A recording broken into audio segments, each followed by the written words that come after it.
Isso, juntos os pés. Isso. Você é destra ou canhota?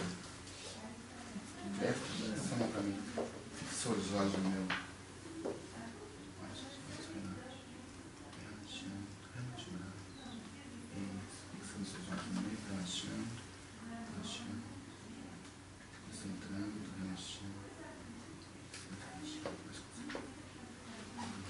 Duro, mais profundo, mais relaxado, mais profundo, isso.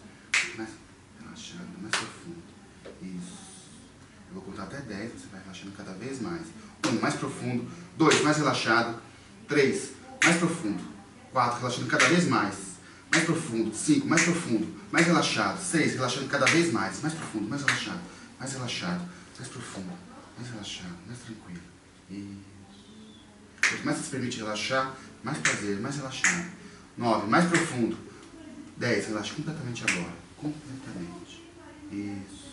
Em algum momento, mas não agora, eu vou pegar o seu braço direito. Ele vai estar mó pesado, igual uma toalha molhada.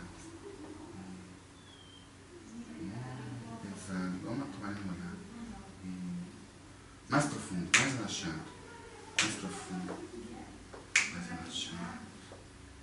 Você começa a sentir o seu corpo se anestesiando. Fica morno, igual uma gelatina.